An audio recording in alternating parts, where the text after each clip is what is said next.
शाही किस जमीन से पैदा लिया है। भानु प्रताप शाही माओवादी के कमांडर हुआ करता था, समय सर बैठा AK-47 कंधा में लेकर के चलता था।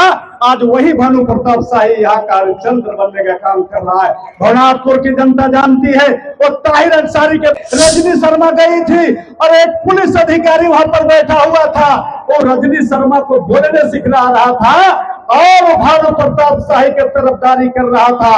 मैं उस अधिकारी को भी चेतावनी देना चाहता हूँ, एक नारी को सम्मान करने के बजाय उस नारी को तुम धमकी देते हो, शर्म आना चाहिए। हम जैसे मर्दों से टकराना तुम्हारा बस की बात नहीं। अब भानु प्रताप शाही विकास के नाम पर शिलान्यास कर रहा है, मात्र जाकर के शिलापट लगवाता है।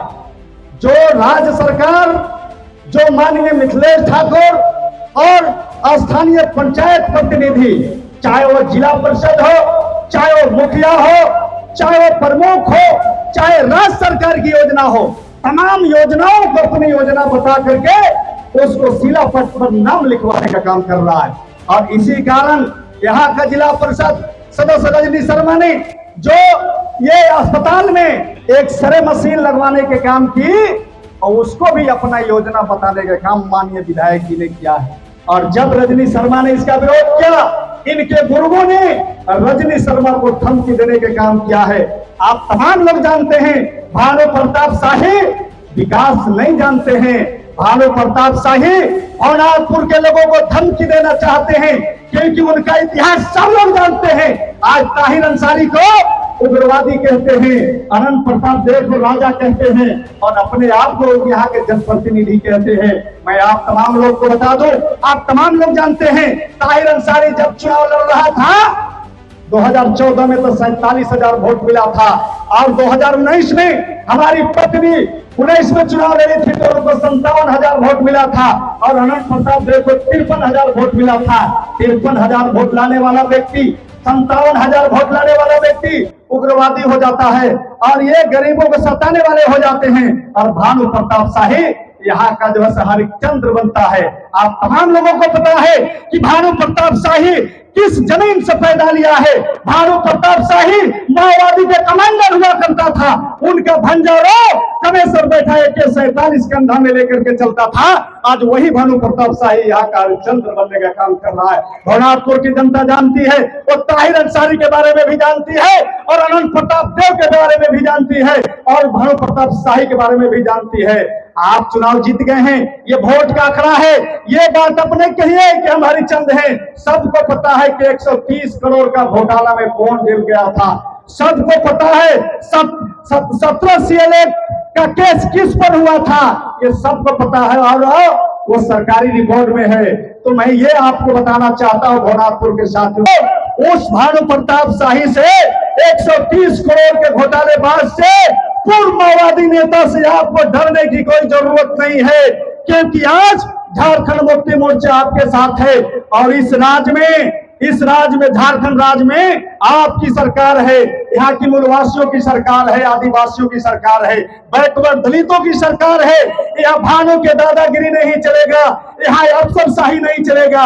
हम सुनते हैं कि हमारी रजनी शर्मा कार्यक्रम में गई थी, वहां दीपक प्रताप देव को जाना था, लेकिन दीपक प्रताप देव नहीं जा पाए, रजनी शर्मा गई थी, और एक पुलिस अधिकारी वहां पर बैठा हुआ था, वो रजनी शर्मा को बोलने सिखला रहा था, और वो भानु प्रताप शाही की तरफदारी कर रहा था। मैं उस अधिकारी को भी चेतावनी देना चाहता हूँ, तुमको अगर भवनाथपुर में रहना है तो तुमको दलाली नहीं करना होगा, नहीं तो तुमको यहाँ से बोरिया बिस्तर बांध के जाना पड़ेगा। ये हमारी सरकार है, ये हेमंत सोरेन इस राज्य के मुख्यमंत्री हैं, और माननीय मिथिलेश ठाकुर इस राज्य के मंत्री और गढ़वा के विधायक हैं। और इस तरह के चापलूसगिरी ना तो पीडीओ को चलेगा, ना तो थानेदार को चलेगा, और किसी को चापलूसगिरी यहाँ नहीं चलेगी। अगर कोई गुंडागर्दी करता है, तो अगर किसी के कोई धमकी देता है, तो उसको गिरफ्तार करने का काम करो, उसको दबाने का काम करो। एक नारी को सम्मान करने के बजाय उस नारी को तुम धमकी देते हो, शर्म आना चाहिए। हम जैसे मर्दों से टकराना तुम्हारा बस की बात नहीं, तुम नारियों से ही टकराओगे, रजनी शर्मा से टकराओगे। आपको अगर लड़ना है तो हमसे लड़ो, एक नारी से टकराने की कोशिश मत करो। जब नारी खड़ा हो जाएगी, जब नारी शक्ति नारी जब खड़ी होगी तो तुम दोबारा विधानसभा नहीं पहुंच पाओगे। और ये बात साफ है, इस बार ये बात साफ है। तुम कहते हो कि राज्य सरकार का कोई काम नहीं है, कोई योजना नहीं है। अरे भाई, राज्य सरकार की पैसा हो चाहे वो केंद्र सरकार की पैसा हो, तो दिल्ली से सीधे भवनाथपुर नहीं जाएगा, दिल्ली से रांची जाएगा और रांची से भवनाथपुर आएगा। तुम्हारा पैसा वो नहीं है। आज जो भी योजना चल रहा है, चाहे वो जल नल योजना हो या फिर और केंद्र सरकार के सहयोग से जो योजनाएं चलता है, उसमें राज्य सरकार का हिस्सा और केंद्र सरकार का हिस्सा रहता है। और राज्य सरकार वाला भी जो योजना है, जो जिला परिषद की योजना है, जो पंचायत की योजना है, तमाम योजनाओं को ये निकम्मी विधायक अपना योजना बताने का काम करता है। जनता भली भांति जानती है, क्योंकि इस भवनाथपुर विधानसभा के 1 दर्जन लगभग सड़कों का माननीय मुख्यमंत्री द्वारा नगर उतारी के बंसीधर में, जब बंसीधर महोत्सव हो रहा था, उस महोत्सव में 1 दर्जन सड़कों का माननीय मुख्यमंत्री के कर कमलों द्वारा शिलान्यास हुआ था। और उस सड़क को भी अपना सड़क बता रहा है।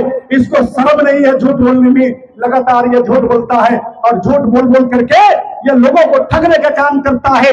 आज भवनाथपुर का टाउनशिप साक्षी है, जब भानु प्रताप शाही पहला मर्तबे विधायक बना था, लोग चैन से नहीं सो रहे थे।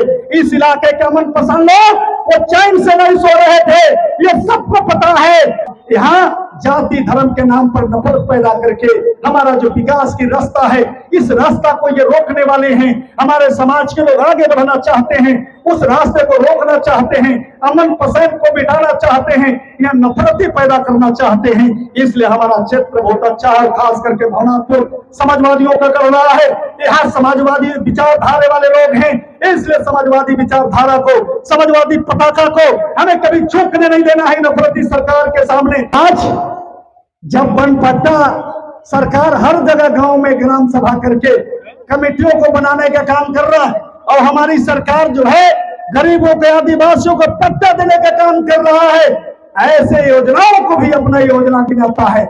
आज हमारी सरकार ने, आपकी योजना, आपकी सरकार ये लगातार 3 बार मर्तबा से चला रहा है, फिर 15 तारीख से शुरू हो रहा हमारी सरकार के आपकी योजना हो, आपकी सरकार। और यह विधायक और भारतीय जनता पार्टी के लोग हमारी योजना को भी अपनी योजना बताते हैं। अब हमारी जनता, भवनाथपुर की जनता, ये इनके फ्रेम में जाति धर्म के नाम पर अब टूटने वाला नहीं है। अब इनका जो राजनीति है वो खत्म होने वाला है। अब यहाँ के लोग विकास के नाम पर संगठित होंगे। अब यहाँ के लोग दंगाई के साथ खड़ा नहीं होंगे, बल्कि भाईचारा के साथ खड़े होंगे। अब यहाँ के लोग नागपुरिया सरकार के साथ नहीं जाएंगे, बल्कि झारखंडी असीमता के साथ जाएंगे और गुरुजी की पार्टी झारखंड मुक्ति मोर्चा पर भरोसा करेंगे। अब नागपुर से नहीं चलेगा राजनीति, अब रांची से चलेगा राजनीति। अब यहाँ नफरत की राजनीति बंद होगी, यहाँ मोहब्बत की राजनीति होगा। यहाँ गंगा जमुना की जो तहजीब है उसको हम लोग मजबूत करेंगे। हिंदू, मुसलमान, सिख, ईसाई तमाम लोग मिल करके झारखंड मुक्ति मोर्चा को मजबूत करेंगे। और आने वाले दिनों में नफरती सरकार को, ये नफरती सरकार को हम लोग उखाड़ फेंकेंगे। चाहे वो लोकसभा का चुनाव हो, चाहे वो विधानसभा का चुनाव हो, दोनों चुनाव में हरा करके ये भारतीय जनता पार्टी को, ये नफरती सरकार को, ये सरकार को हम लोग उखाड़ फेंकने का काम करेंगे।